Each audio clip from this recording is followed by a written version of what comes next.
Very good morning, all my dear students. Hope you are safe and good at your places. Let's take our topic further. Yesterday we left it at the shape of PPC. We obtained some shape together. Today we will discuss what shape it is, how do we refer to it, what are the different characteristics of PPC. And one column, if you remember, was left in the schedule blank. So that was MRT, and today we are going to learn the meaning of MRT, what it is, and how we are going to find it for our example. So let us see what MRT is. The full form is marginal rate of transformation. Marginal, that is one additional unit if we get. What is the rate of transformation? Rate is always expressed in terms of ratio. Like if I say the rate is 5:1, it means we have lost 5 units to gain 1 unit. If I say the rate is 10:1, it means we have lost 10 units to gain 1 additional unit. So MRT, it is the ratio. MOC was not the ratio. MOC was only telling us the number of units lost to gain 1 additional unit of the other good. What is MRT telling us? MRT is the ratio of number of units of a commodity sacrificed. That is, in the numerator we are keeping loss.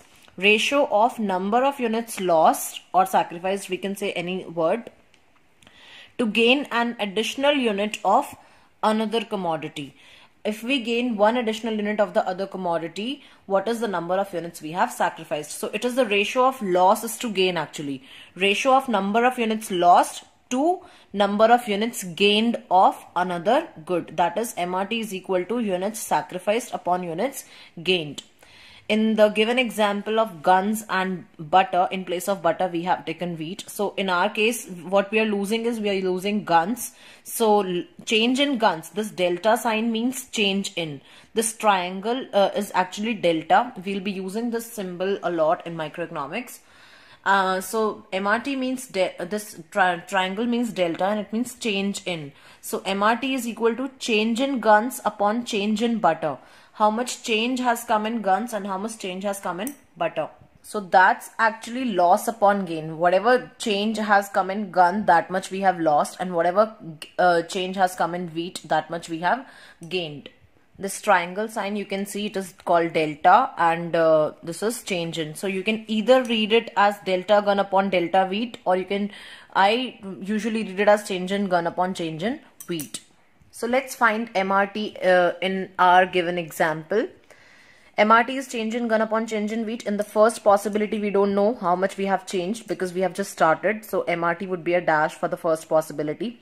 Second possibility, change in gun. Change in, actually it is loss upon gain. Number of units lost divided by number of units gained. So lost is how much? Number of units lost is 1. Lost is 1 in this case because we have come from 21 to 20. So we are losing 1 unit, and the gain is 0 to 1. So we are losing 1, we are gaining 1 unit again. So MRT is 1:1. In next case, we are moving from 20 to 18. So we are losing 2 units, and we are going from 1 to 2. So we are gaining 1 unit. See students, please learn to find MRT. What students usually would do, in this possibility C, they will write 18:2. We don't have to write 18:2. We don't have to write the possibilities. We have to write the change in units. We don't have to write the new units which we are producing. We have to find the change, and the change is this 20 to 18. We have come from 20 to 18. So the change in wheat, the unit sacrificed is 2.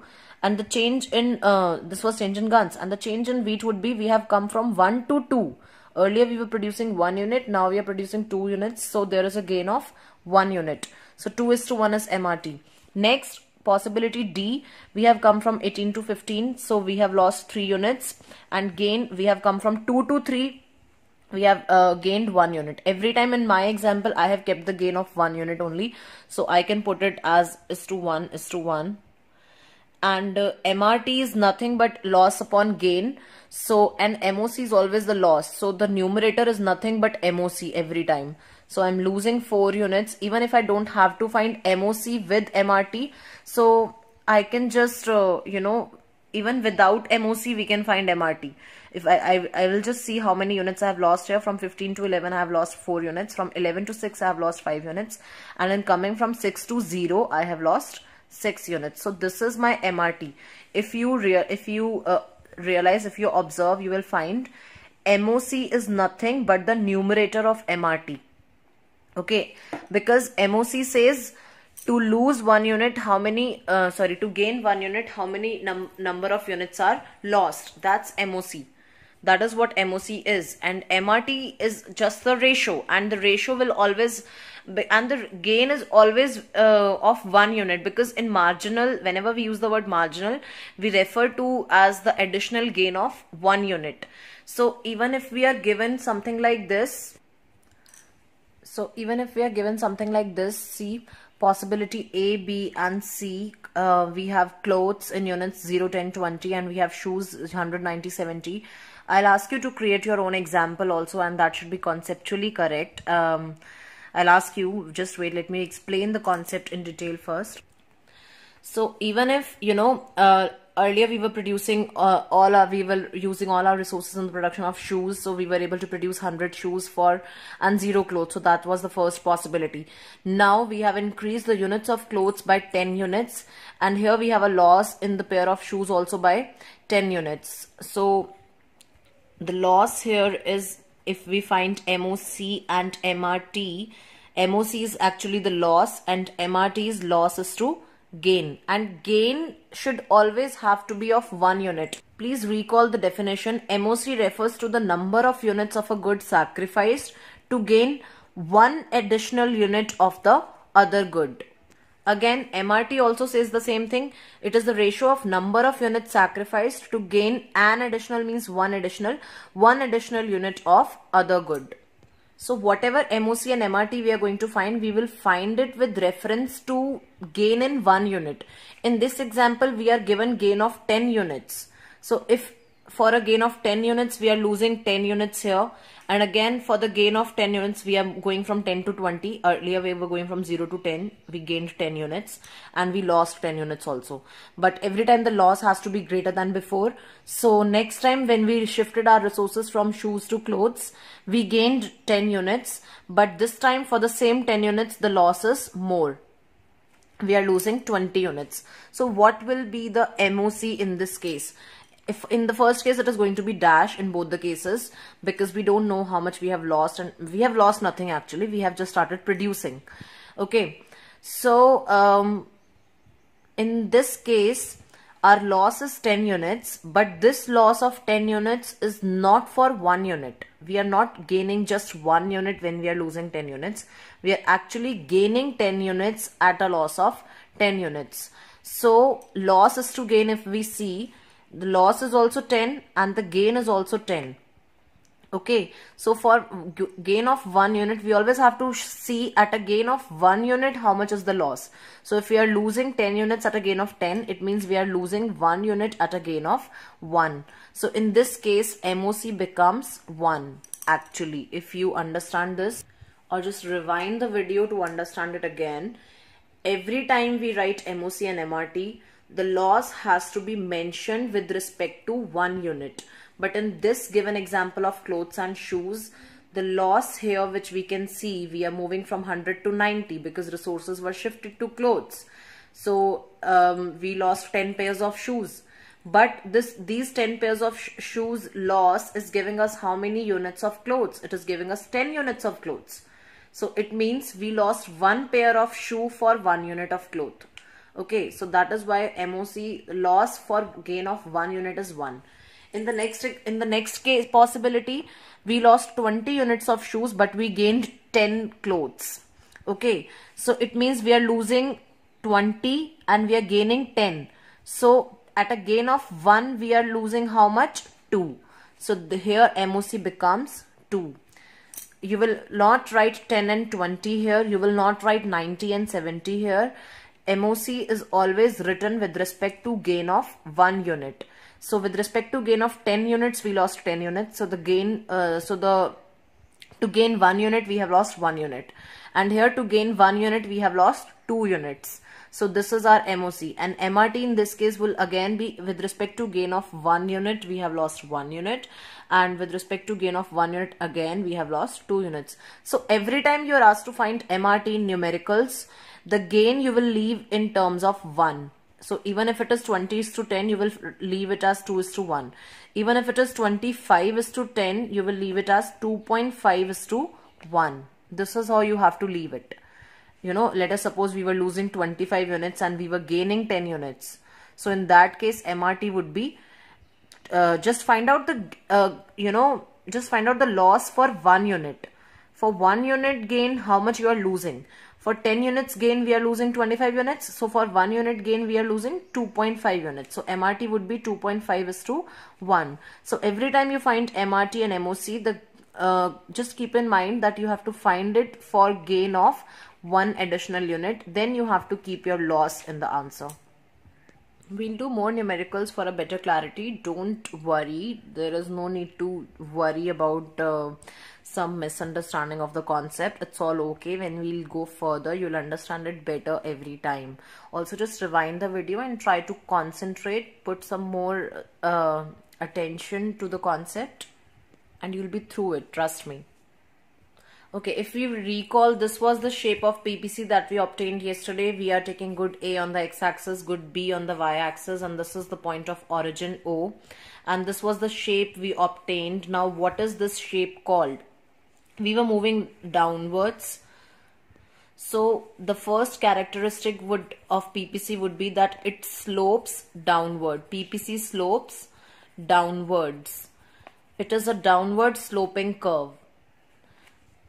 What do we mean by, sloping downward in economics? There are a lot of curves which we will study in the entire year, for the entire year, which will slope downwards. Actually, downward sloping thing can be anything. It can be like this.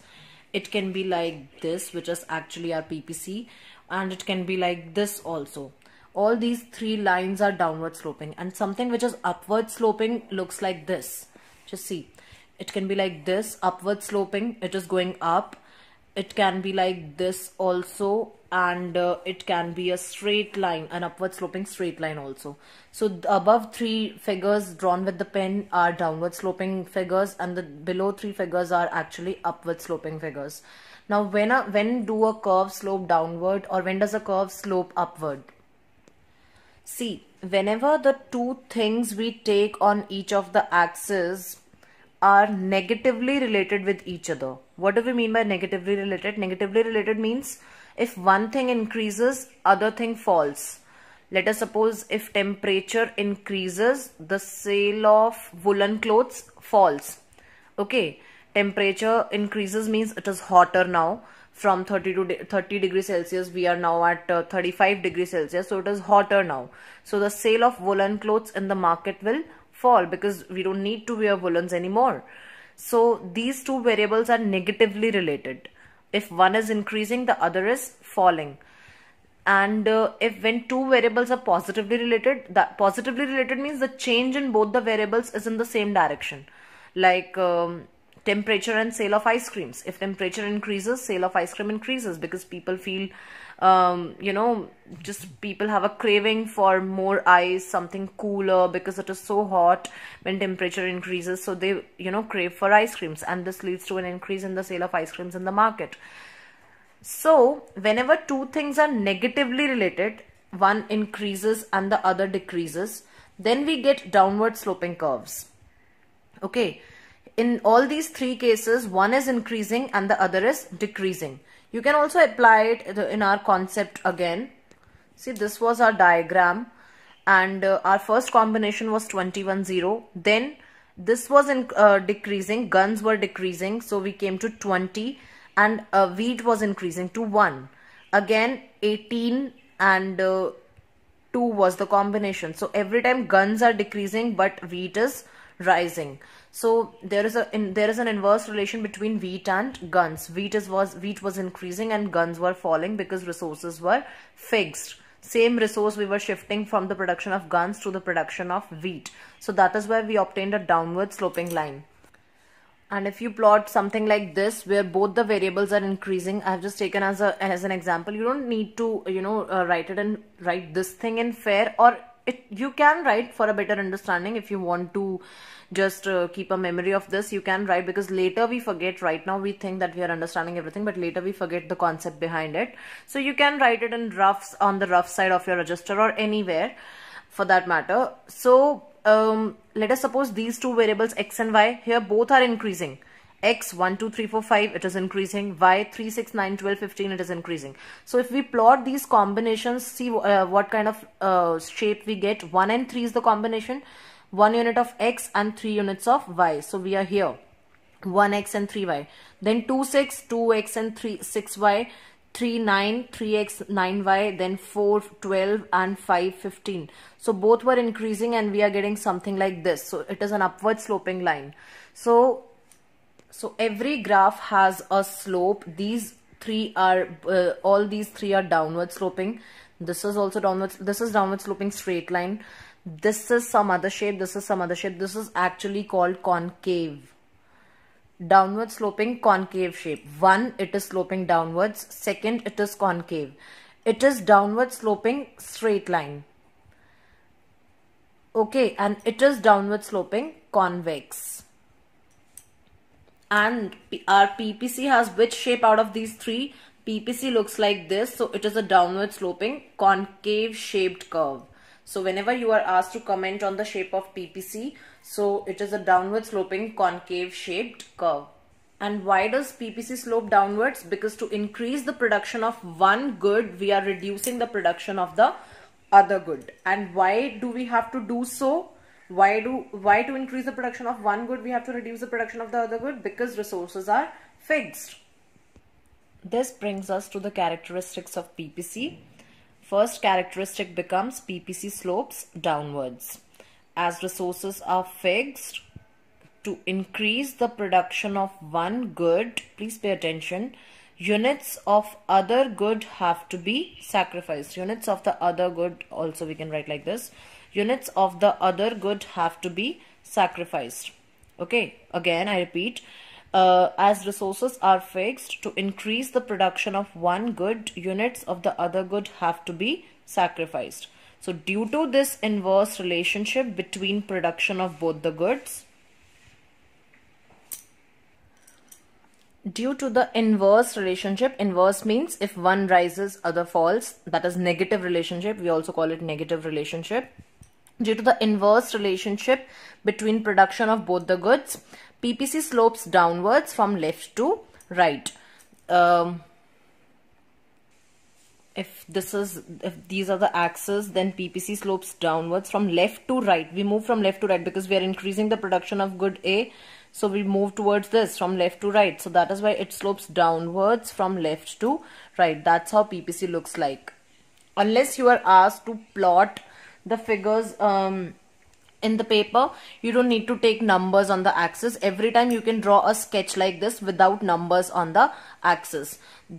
This was only to show you how the shape is derived. So whenever we will draw a new curve, for the first time only we will take numbers, and then it will not be required anymore, because then we will know how the shape looks like. So for the first time also you will be taking numbers in the register. But then after that, every time we need to draw PPC, we can just draw it like this, taking good X, good Y on the axis, or good A, good B, or you can take any two goods for that matter up as per your choice, and write 0 at the point of origin and draw the shape of PPC. And just now we saw that downward sloping shapes can be of three types. It can be like this, it can be like a straight line, or it can be convex. But why PPC, appears to be concave, and why not a straight line or a convex curve? Now, this brings us to the second characteristic of PPC, that is PPC is concave to the origin. And the explanation to this is, it happens because MRT is increasing. What is MRT? Remember, MRT is marginal rate of transformation, that is number of units lost divided by number of units gained. So MRT is increasing. In our case, see, this was MRT. MRT was increasing every time, 1:1, 2:1, 3:1, 4:1, 5:1, 6:1. Every time to gain one additional unit of the other good, we are losing more and more units of the first good. Okay, to gain an additional unit of one good, more and more units of the other good have to be sacrificed. If this loss remained constant, let us suppose it was like this. Every time the loss is of 1 unit, so it is 1:1, again it is 1:1, again it is 1:1 or 1:1, or every time let us suppose it is 2:1. Okay, every time the loss is 2 units. In those cases, there will be downward sloping, but then a straight line. But in our case, every time the loss is greater than earlier, so PPC turns out to be a concave shaped curve. Let us see the explanation. PPC is concave to the origin. It happens because MRT is increasing. And what does that mean? That is to increase the production of one good, more and more units of other good have to be sacrificed. See, in downward sloping, we wrote to increase the production of one good, units of other good have to be sacrificed. That's it. That is, if we are increasing the production of one good, the other good have to be sacrificed. So that gives us downward sloping. If one is increasing, the other is falling, it gives us downward sloping shape. But what gives us concave shape? Here, these this one word is actually extra. More and more is only, this phrase is only the extra explanation here. We keep the same words here also. To increase the production of one good, that is to increase the production of one good, instead of just skipping 2 units, we are adding one phrase here. More and more units of the other good have to be sacrificed. We are not sacrificing same units of goods every time. We are not sacrificing less units than before. We are sacrificing more than earlier. Earlier we were sacrificing 10, then we were sacrificing 20, then we were sacrificing 30, and so on. It can be any pattern, but it has to be greater than before. The loss has to be greater than before. And why is so happening? Why is MRT increasing? MRT is increasing because resources are not equally efficient in production of both the goods. In the first feature, which assumption played its role? In the first feature, the reason was this assumption: resources are fixed. Resources are fixed. That is why PPC slopes downwards. To increase the production of butter, you have to reduce the production of guns. To increase the production of apples, you have to reduce the production of oranges, because amount of resources with you is same. But in case of concavity, which assumption is playing its role? That is, resources are not equally efficient in production of both the goods. So if we have to increase the production of one good, more and more units of the other good have to be sacrificed every time. If it comes for 1 mark, why is PPC concave to the origin? Then only this much is enough. PPC is concave to the origin because MRT is increasing. You have to write the full form only: marginal rate of transformation. See, every curve has one slope, and the slope, the formula for slope is always delta y by delta x. Change in y by change in x. And in case of PPC, change in y is what? Change in the units of the good which we are losing, and this much is change in x. And let us see that change in y and change in x in our example. See, to gain 1 unit here, we lost 1 unit, so this much is the change. Again, to gain this much unit, we lost this many units of y. Then to gain 1 x, this is showing gain in x. And when we are moving from upwards to downwards, we are showing loss in y. Okay, because upwards to downwards y is decreasing, and we are losing this much. Then again a gain of 1 unit of x, and we are losing this much. Again a gain of 1 unit of x, we are losing this much. Again a gain of 1 unit of x, we are losing this much. So every time, see, this loss in y is increasing. Can you see this? Loss in y is increasing for the same gain. This horizontal line is the same gain showing every time, but the loss in y is increasing every time. So this is actually loss upon gain, loss upon gain, loss upon gain. Delta y by delta x, delta y by delta x, delta y by delta x, delta y by delta x. So in PPC's case, slope is equal to delta y by delta x. Delta y by delta x is the general formula for slope of any curve. And in PPC case, delta y is showing loss and delta x is showing gain. Okay. Because we are increasing, we are going towards right. So x is increasing and y is decreasing. And loss upon gain is nothing but in PPC it is given by the name MRT, marginal rate of transformation. So marginal rate of transformation, MRT, is nothing but the slope of PPC. So if we say what is the significance of MRT, then the answer would be MRT is actually the slope of PPC. And that slope of PPC is increasing as MRT is increasing, right? So the slope of PPC is increasing. That is why we have got it is a downward sloping curve, but the downward sloping, but the slope is increasing. MRT is increasing. It is not upwards. MRT is just increasing, but it is downward sloping. That is why we have got a concave shaped. If MRT was constant, we would have got a downward sloping straight line, which is not the right shape for PPC. So these were the two characteristics of PPC. PPC slopes downwards and PPC is concave shaped. Very important topic from this chapter. What are the two characteristics of PPC? Or sometimes they ask you, name the curve which shows the maximum possibility potential, production potential of the country, and write its two characteristics. So first we have to identify the curve, right? Because later we'll be doing so many curves, so sometimes students are not able to identify the right curve. Right now we have covered only one curve in the book. So PPC is the curve, and then two characteristics are PPC slopes downwards and PPC is concave shaped. And then you have to explain, or any one of the characteristics can also be asked as a 3-mark question. Why is PPC concave to the origin?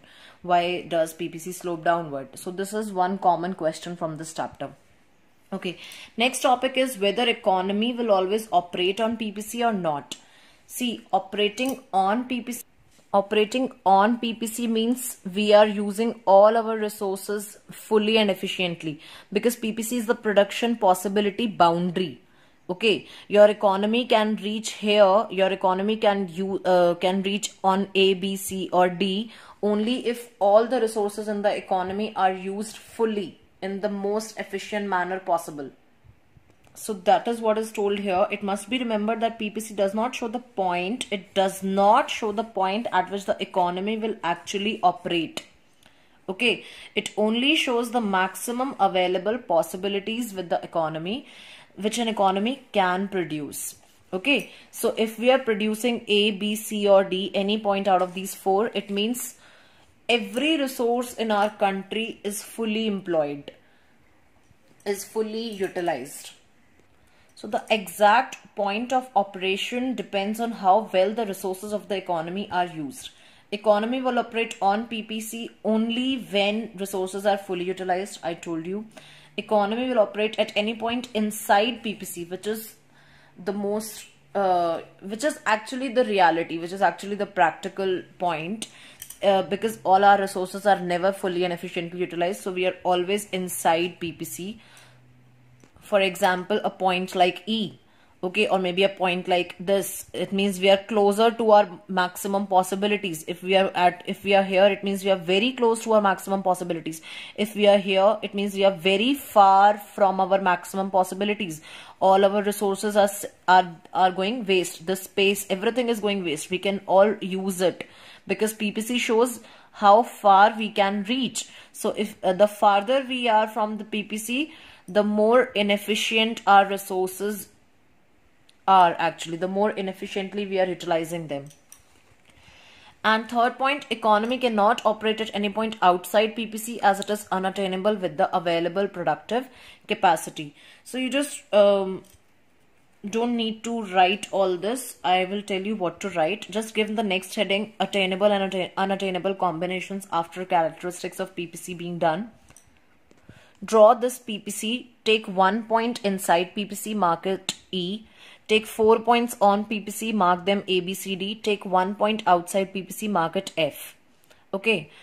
And then we will first find attainable combinations. Which combinations we can attain, we can reach. We can attain the combinations inside PPC and the combinations on PPC. Okay. So you just write this after giving this heading, attainable combination. Any point on PPC or inside PPC are attainable combinations. And in the curve, you just mark, just take any point inside PPC and write if we are at any point inside PPC, it means inefficient utilization of resources is taking place. Okay, and any point on PPC, full utilization of resources. So attainable combinations are these. Second heading would be unattainable combinations, and for that you just write this much. Any point outside PPC, for example point F, is an unattainable combination. Actually, we can never operate at that point because we do not have that many resources. Even if we are using maximum of all our resources, we can reach here. We can never reach here. We can only reach here if there is some increase in resources. And in that case, we will get a new PPT altogether. New PPC altogether. So that's all for today. In the next class, we most probably be doing numericals relating to finding MOC and MRT, that is marginal opportunity cost and marginal rate of transformation. Complete all these notes. I hope everything is clear, or if it is not, you can always ask. Just drop me a WhatsApp and I'll get back to your queries. And yeah, till then, take care. God bless you all. Thank you so much.